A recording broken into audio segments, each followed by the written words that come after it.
Zog the Gemara in Masechta Chulin of Kuf Lamed Tes Amud Beis. The Gemara says, Haman min ha-Torah min ayin.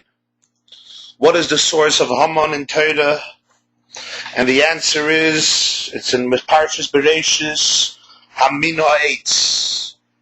In Parshas Bereishis, in the beginning of Torah, the pasuk says that after Adam and Chava ate from the tree of knowledge, the Eitz Hadas, contrary to the explicit instruction of Hashem that they eat from the other trees, excluding that tree, Hashem tells Adam Arisha and he confronts him and says, Hamin ha'etz asher tzivisicha lebilti achal mimeno achalta.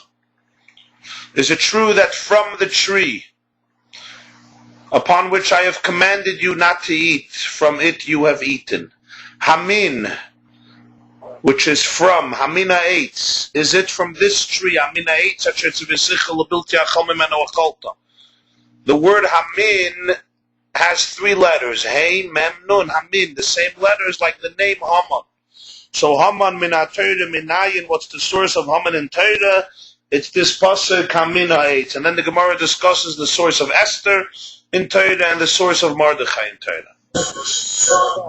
Which at first glance we have to understand what is the meaning of Haman min ha-Torah min ayin, and the answer Hamin ha'etz, what is the connection of Hamin ha'etz asher tzivisicha lebilti achal mimeno achalta?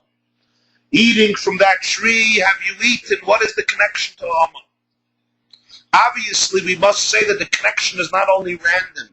Hamin and Haman are the same letters, because apparently they mean two different things. Haman is a name, Hamin is a word. Hamin means from. In the exact translation of this pasuk, have you of the tree, Hamin, of the Hamin is of, ha'etz, the tree, of the tree. What is the connection to Haman? So we must assume that there is a deeper relationship between the Hamin ha'etz and the concept and the personality of Haman HaRasha, and hence Haman is to be found in this pasuk. The explanation in this will be understood by prefacing and continuing the subject which we actually began discussing last week in the Shir of Parshas Vayikra, connected to the Karban Eitzim, to the sacrifice, to the offering brought of wood, brought of lumber. We quoted the Mishnah at the end of Masechta Tainis that the greatest Yomim Tovim, the greatest holidays in the Jewish calendar, were Chamisha Asa B'Av and Yom Kippurim, the 15th of Av and Yom Kippur. And the Mishnah says those were the days that the daughters of Israel, Bnei Yisrael, would go and dance in the vineyards. And the boys who needed shidduchim, who needed to get married, would also come out and they would choose brides for themselves, and many Jewish families were created that day, Chamisha Asa B'Av Yom Kippurim. And thus, Le'hayu Yomim Tovim L'Yisrael, there were no greater Yomim Tovim than Chamisha Asa B'Av, the 15th of Av and Yom Kippur. So the Gemara asks, what is the uniqueness of the 15th of Av? Yom Kippur we know. It's the day that the final luchos were given to Moshe Rabbeinu, the second luchos, and hence the day of complete atonement and tshuva. What is the uniqueness of the 15th of Av? Why was that chosen as a Yom Tov? And the Gemara presents various reasons. The primary reason, however, the primary reason, according to the Marsha and other Mefarshim, this is the primary reason of the celebration of Chamisha Asar B'Av. It's the day when they stopped felling trees for the altar. The Mizbeach, the altar, needed lumber in order to kindle the flame on the altar. We learn in this week's parasha, Parashat Saf, Eishtame tukad ala Mizbeach, there had to be a perpetual fire on the altar in the Beis HaMikdash, which required obviously wood and lumber, so they used to fell trees for the maracha, for the pyre of wood, for the assembly of wood on the altar. The day they stopped cutting wood, felling wood for the Mizbeach was Chamisha Asar B'Av. Why? So the Gemara says at the end of Tainis, Daf Lamed Aleph, Rebbe Lezer HaGadol says that from the 15th day of Av and onwards, the sun's strength wanes. So therefore, they would not fell trees anymore for the altar after the 15th day of Av, since the wood was not sufficiently dry. Because moist wood of a newly felled tree is an inviting habitat for birds. Wood which contains worms is disqualified and invalid for burning on the altar. Since after the 15th of Av, the heat of the sun is inadequate to dry freshly cut wood, so the mitzvah of chopping down trees for the altar was terminated on that day of the 15th day of Av. It was called Yom Tvar Magel, the day of the axe's breaking, because that's the day they would cease using the axe for cutting and felling the trees to use for the altar, because afterwards there's moist and hence it invites worms and it's disqualified for use. Since this is the day they completed this great mitzvah, they completed the great mitzvah of felling the wood for the Mizbeach, so therefore they observed it as a festive day. So we ask the question, even if it's a great mitzvah, we understand, but that makes it into the day that Leihayu Yomim Tovim Li Yisrael, there's no Yomim Tovim like Chamisha Asar B'Av, and you compare it to Yom Kippur. Apparently it doesn't make sense. The felling of the wood itself, the cutting of the wood is not a mitzvah, it's a preparation for a mitzvah. By cutting the wood, you can then place it on the Mizbeach and fulfill the mitzvah of having a fire on the Mizbeach. So it's a preparation to bring the wood to the altar, and when you put the wood on the altar, then you can have a fire which allows you to fulfill the mitzvah of karbanos, of sacrificing offerings on the altar and having them consumed in the flames of the altar.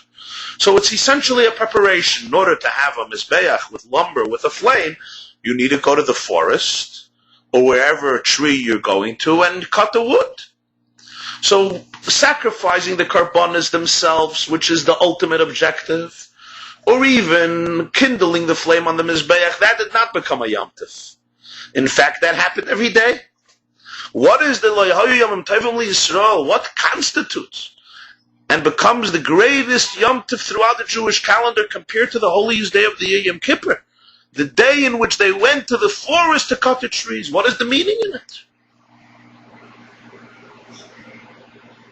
Which brought us to another question, and that is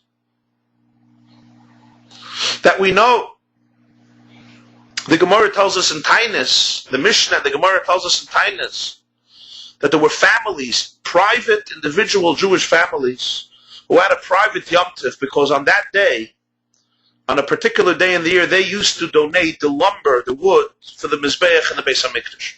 It happened historically because when the Jews made the second Aliyah to Eretz Yisrael to build the second Beis HaMikdash, there was not enough wood in the Lishka, in the chamber of the wood in the Beis HaMikdash. So there were families that contributed wood for a while. So the prophets among the Jews at the time instituted that these families should have the privilege that each year throughout the entire time of the second Beis HaMikdash, they will have the privilege of contributing wood on that day when they initially contributed the wood when there was a lack of wood. Although now you don't need them anymore, but since they had the privilege of doing it the first time, we give them the privilege of contributing wood on a particular day. And the Mishnah tells us all of the days and which families they were. And that's the day they would always bring wood, this family together. And it was a day that they celebrated as a private Yom Tov. They would not fast on it. There were no eulogies on it. For them it was a holiday. And the Gemara says in Taanis, it was to the point that their holiday would be doiche, would postpone a Tisha B'Av Nidcha. In other words, if you were fasting on Tisha B'Av for the Churban of Bayis Rishon, and it was a Tisha B'Av Nidcha, a fast that was postponed, they did not have to fast on Tisha B'Av. Their Yom Tov of bringing the wood would override the Yom Tov, the Tisha B'Av Nidcha, the fast of Tisha B'Av. And we asked the question, we could understand that it's a great day, you have the schus of bringing wood, but why is it such a tremendous holiday to the point that it would postpone a fast day instituted by the prophets, Tisha B'Av? And yet this would override Tisha B'Av. What is the meaning behind it?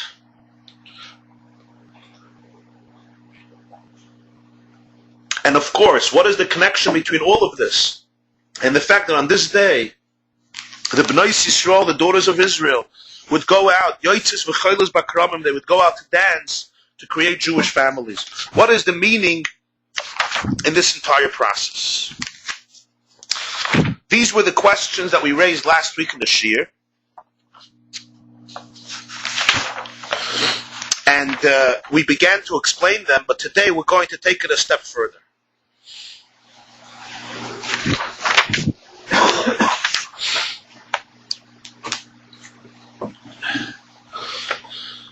We began by discussing the idea that the karbanos, the offerings that were offered in the Beis Hamikdash, were not only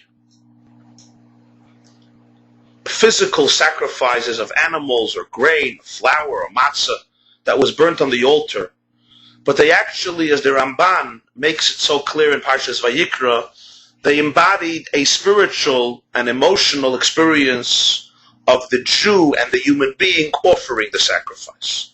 It wasn't only the animal you had to sacrifice, or the grain you had to sacrifice, but it was also a part of yourself that you had to sacrifice. And each carbon represents a different component in the human condition that we ought to work on and challenge it to sacrifice it and to bring it closer to its divine call and its divine essence. And hence, every sacrifice has different laws and goes into a different category and has a different criteria, and there are many detailed instructions concerning every carbon, which they are not allowed to change: where you sprinkle the blood, where it's offered, where it's eaten, for how long it's eaten, which parts of it are burnt on the altar, and so on and so forth. These are not just random differences, obviously. Each carbon represents a whole other process in a person's avodah, which is represented and reflected in the physical, detailed instructions of how this particular offering is sacrificed. But there was a common denominator in all of the sacrifices. You may have sacrificed a bull, somebody else may have brought in an offering flour or matzah, somebody else a sheep, somebody else a dove or a turtle dove. One carbon was an oila and one was a shlamim or a chatos or an asham, or a carbon tamid, carbon yachid, carbon sibur, carbon mincha, carbon taida. I'm saying different categories of carbones, but there was one common denominator in all of them. What? Wood. All of them were offered on the altar. They were consumed by the flames, and what sustained, what fed the flames was wood, eitzim.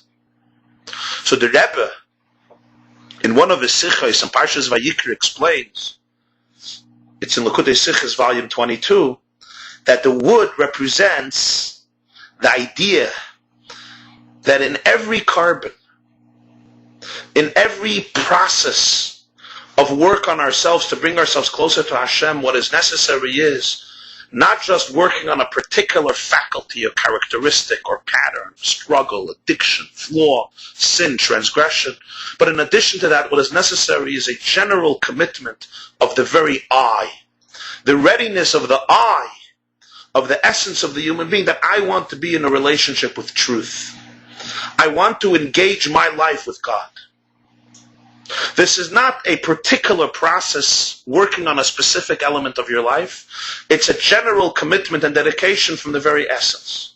Why is this represented in the burning of the wood? Because the pasuk says, Ki ha'adam eitz hasad.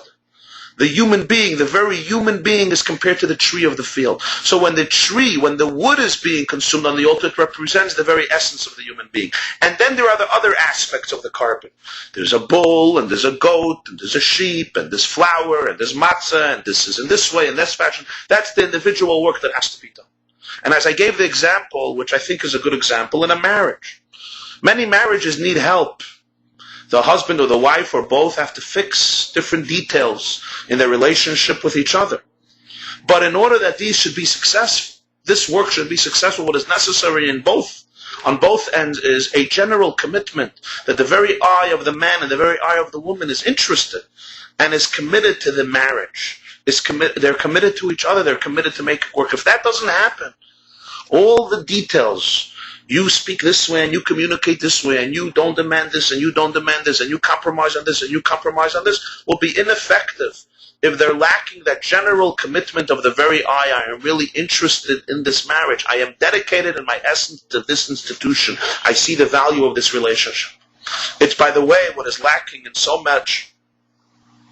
many instances of marriage counseling today, or people who work on their marriage in different ways, that often they become obsessed and focused on the details. I did this, you did this wrong, you did this wrong, this is bothering me, this is irking me, this is perturbing me, this is abusive, this is disturbing, and so on and so forth. And what's lacking is the hakrava klolos, the eitz, the ha'adam eitz hasada, the commitment and the inner essence to this relationship. This element of the carbon is expressed in the fact that the wood itself is not a carbon. The wood itself is what it enables the carbon to be sacrificed.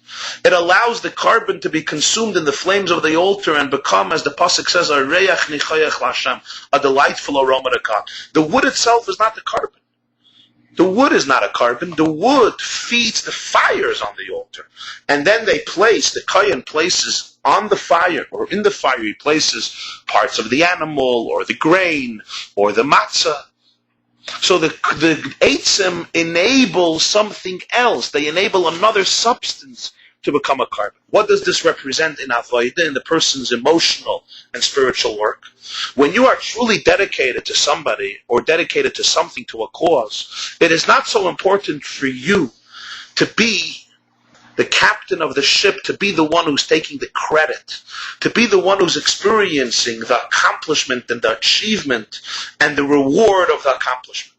If you're truly dedicated to somebody or to a cause, you're very happy to be able to enable somebody else to shine and to allow this project to come through and to be achieved, even if you're not the one at the forefront getting the credit for it. That is how you know that somebody is really committed to something. As in a marriage or in any other form of relationship, you are dedicated to somebody. When you are dedicated to somebody, it's expressed among other ways in the fact that you are happy. You celebrate their success, and you're happy to do things that allow them to shine, them to be successful, even though you might not be at the forefront of it.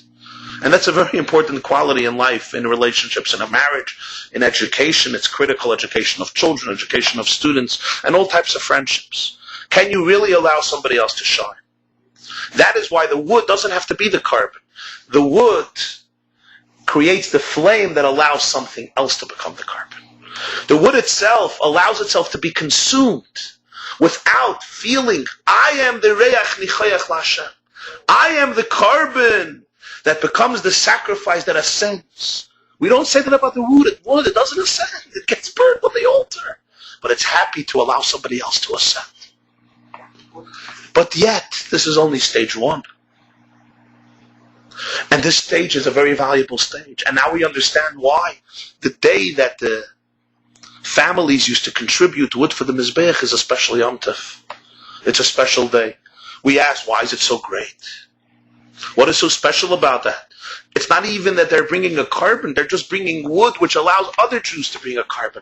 But that represents a very deep relationship, even a deeper relationship than the carbon. That's actually the essence of carbon, bringing the wood, and that's why they celebrated it as a Yom Tov. And yet, this wood that burnt on the altar and was contributed for the altar may not be the carbon, but it's visible on the altar. It becomes holy, it becomes sacred, and it's very obvious that it's a result of this wood.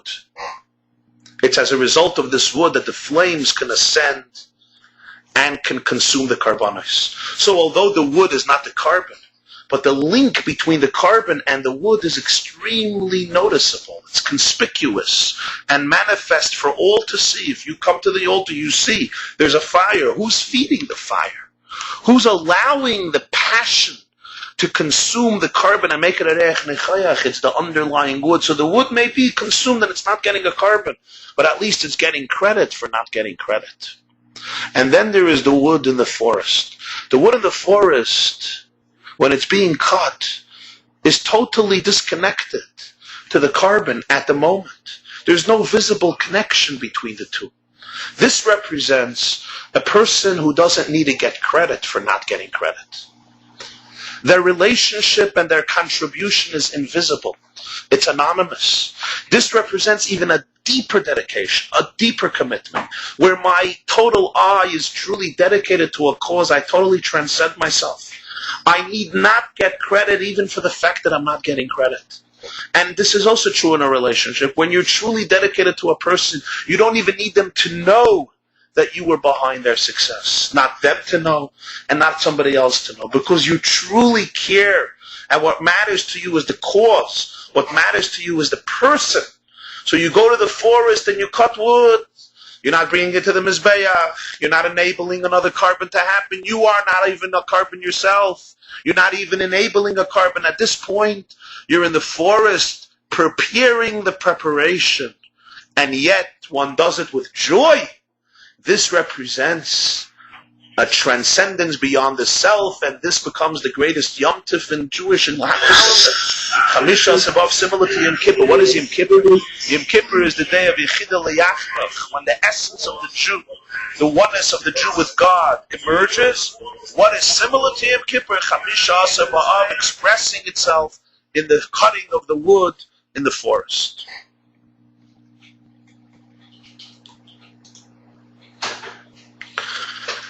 According to this, we will be able to understand why it was this day that was chosen by our sages to create the shidduchim, to create the marriages in Eretz Yisrael, and B'nais Yerushalayim Yotzes V'chaylos Bakramim, when the daughters, the Medians of Jerusalem, go out to dance in the vineyards, and Jewish marriages are created, couples, husbands, chasanim, brides and grooms that would enter into the covenant of marriage. What is the connection? So on one level, a marriage is comprised of these three elements: of a carbon, of wood on the Mizbeach, enabling the carbon, and of preparing the wood in the forest, cutting the wood off the tree. As we explained, there's the element of the marriage, where the person himself feels, or herself, feels the reach nichoyach, the delight, the pleasure, the love, the beauty that is experienced as a result of a good and healthy and beautiful relationship.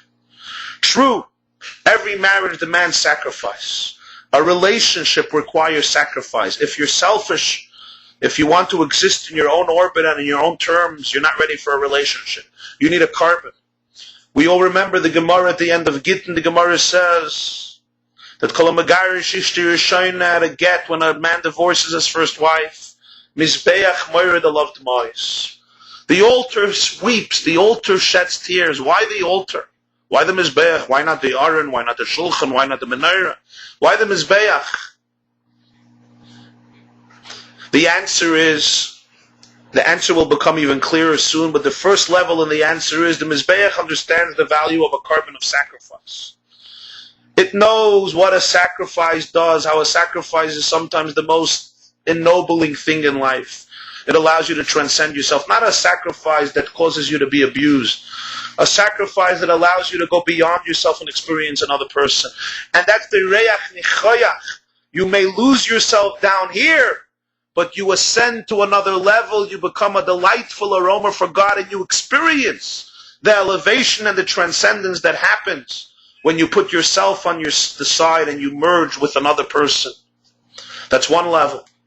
And then there's a deeper level in marriage, and that's represented by the wood.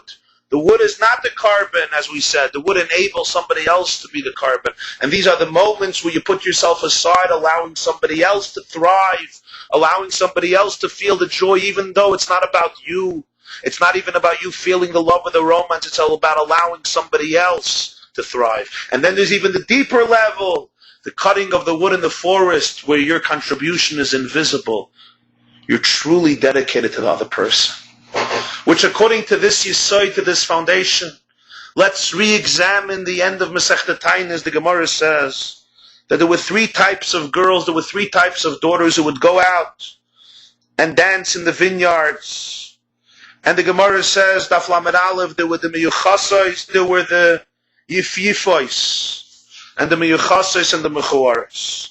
The rabbis taught that the beautiful young women would go out and they would tell the boys, Tnu einechem leyofi, pay attention to beauty, she'ena isha leyofi, a wife must be beautiful. The miyuchases sheben, and then there was another group of girls, they were the distinguished ones from a lineage perspective. They had yichis. There were those who had beauty, and there were those who had yichis. They came from distinguished language, distinguished yichis, lineage. What would they say? They would tell the chevra, they would tell the boys, Tenu einechem lemishpacha, Pay attention to family. Sheina isha lelabonim, what counts in a woman is the children she's going to raise. We come from a good family, we come from a stable family, we come from good blood, good yichus. That's what counts in a marriage. Mishpacha. And then there were mechuaros. Mechuaros were the women who were deficient in both. They didn't have the great beauty of the first category, and they didn't have the yichus of the second category. What would they say? They would say, K'chu mikchachem l'shem shamayim. Acquire your purchase for the sake of heaven. What's necessary in marriage is l'shem shamayim, think about God. Now let's understand this. When we speak about these three categories of women on a deeper level, these three categories exist in every person at different times, in every woman and in every man. Because there are times when we can sense the beauty of a human being. And there are times when we may not be able to perceive, or we don't care to perceive, the great beauty of a human being, but we can still be sensitive to yichus, which means to the type of family they come from, to the type of family they build, to their commitments, to their values, to their sacrifices, and so forth. And then there are times in a marriage where one cannot perceive or doesn't care to perceive the beauty, when one cannot perceive or doesn't care to perceive the yichus. And at such a moment, they may feel alienated, they may feel estranged in the marriage, and what's necessary then is l'shem shamayim. Remember, marriage is not only about you, marriage is about fulfilling the kavanah el yoina, doing what God wants. God wants that a man and a woman should be married to each other. He tells Adam Arishon, we fulfill our mission statement of creation when we enter into a relationship with somebody else. So sometimes there is the level of mechuaros, the woman who is deficient in both. There are stages when the yoifi and the yichus don't speak to you, and all you see is deficiency, but maybe your deficiency, maybe her deficiency, and what you have to remember then is the l'shem shamayim. But let's take it a step deeper. These three categories of women represent the three categories we spoke about karbanos. When a beautiful woman says, Eina isha l'yoifi, focus on beauty, she is referring to a quality that exists within herself. When the second woman says, focus on yichus, focus on mishpacha, the primary thing you should think about is the children. She's not talking about herself, she's talking about how she enables and inspires great children. She'll know how to raise a good family. The third woman doesn't speak not about herself and not how she enables children to grow up healthy and beautiful. She speaks about l'shem shamayim, about God. You see these three levels of karbonos we discussed. The first woman is parallel to the carbon itself that becomes a reach nichayach la'Hashem. It could point to itself and say, here, I am that which ascends to God, becomes divine, ascends in the flames to become a delightful aroma for God. The second woman, the miyuchases, represents the wood on the mizbeach, which itself doesn't become a carbon, but it allows somebody else and something else to become a carbon. This isha enables banim ein isha ela lebanim to create a beautiful mishpacha. And then there's the third category, and that's the wood in the forest. The wood that's cut in the forest represents the third category, the mechuaros. The women who are deficient in both, they don't have the beauty of the first category and the yichus of the second category. And what do they say?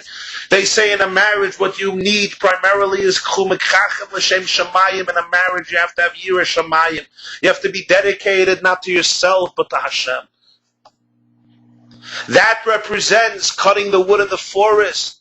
There, the wood is not enabling a carbon to ascend. Not only is it not a carbon itself, it's not even visibly enabling a carbon. So why is it being done?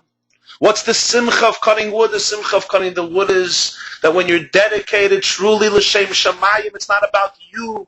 It's not even about your fulfillment. It's not even about you getting credit for giving credit to somebody else. You're not getting credit for not getting credit. It's not that you're getting credit for not getting credit. As I said before, you're not even getting credit for that. It's invisible, it's anonymous, it's true dedication. This is what has to be done in order for the mission to be accomplished, even though in this process we do not see the visible rewards and the visible manifestations.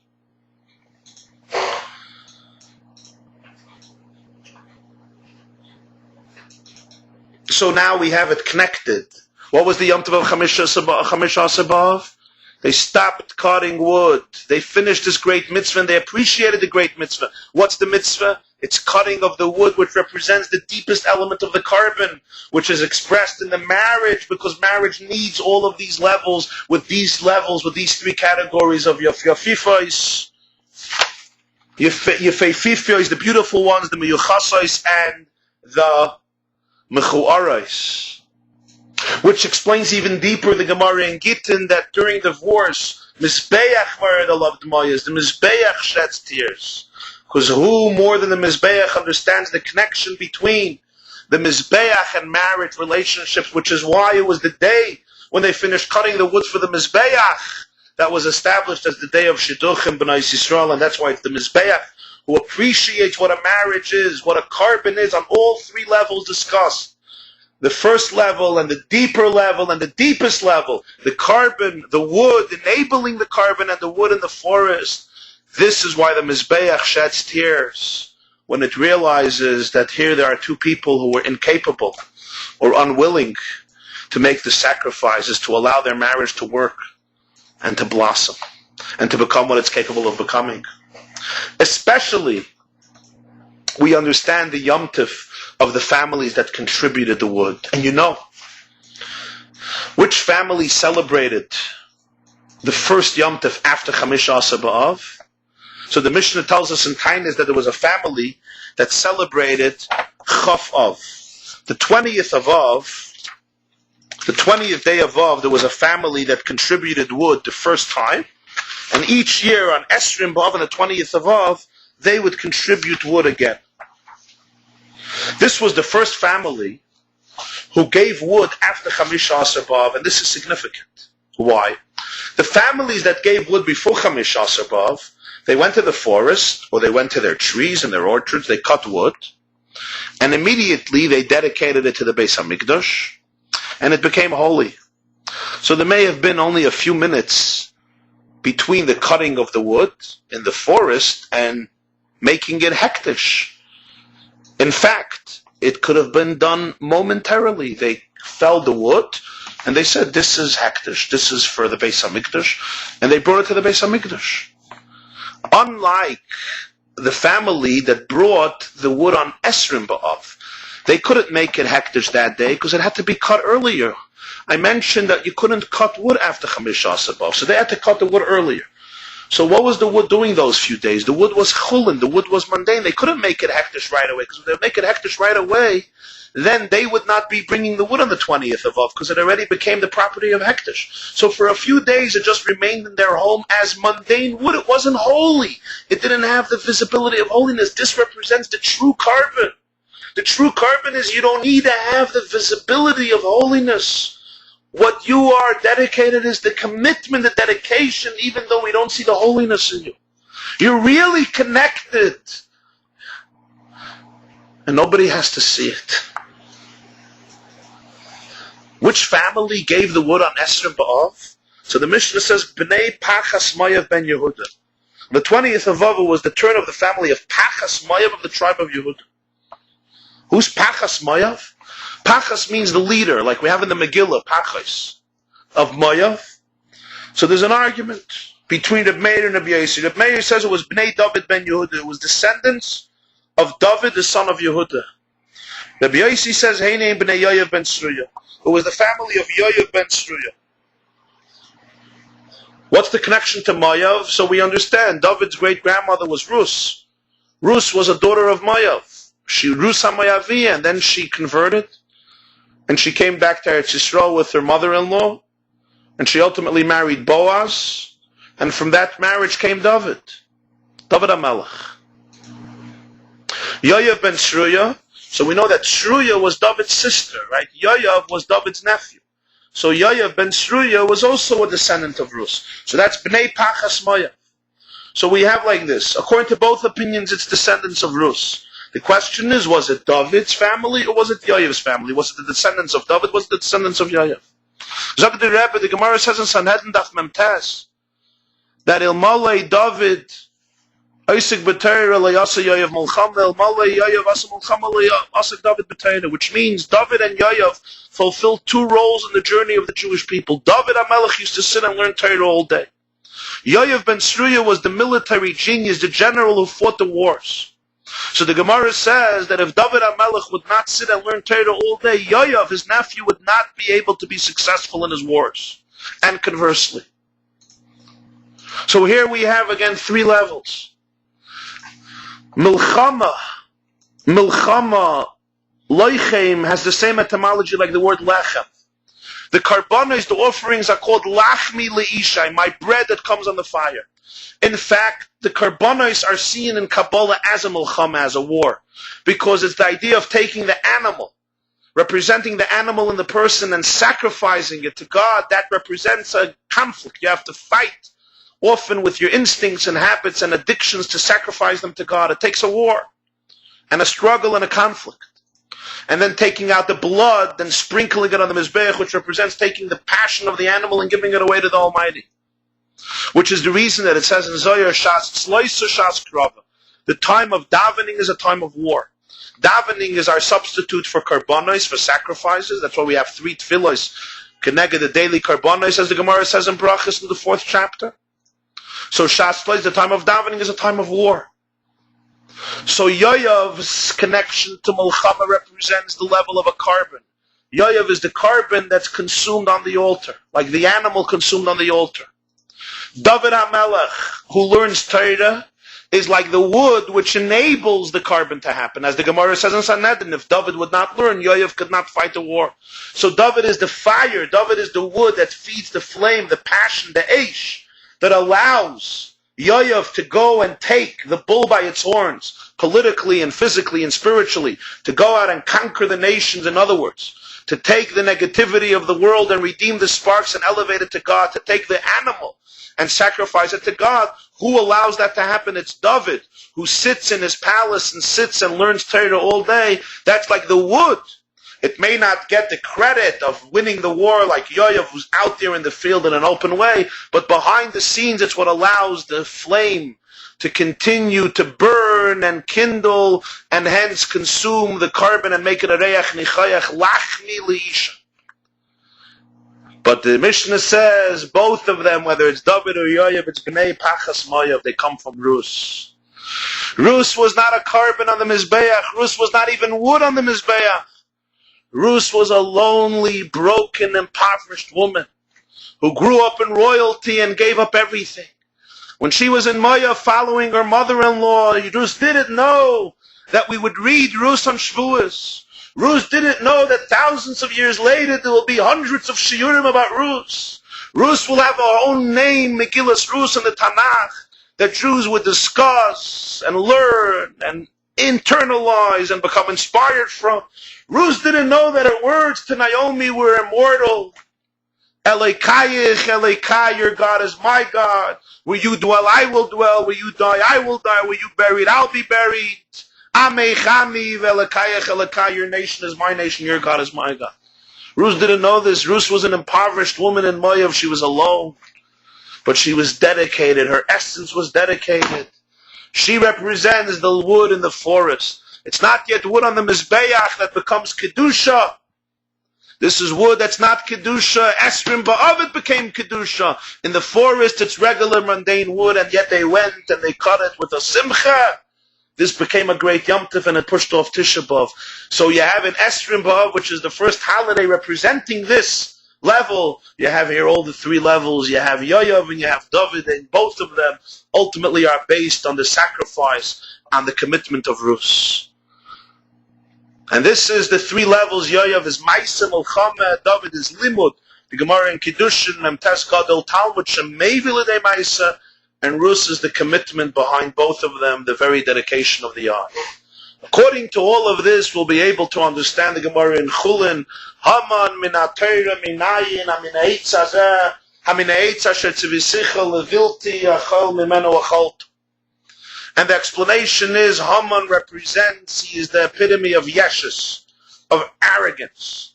The whole world is prostrating themselves to Haman. One man, Mordechai, is not prostrating himself to Haman, and Haman can't deal with it.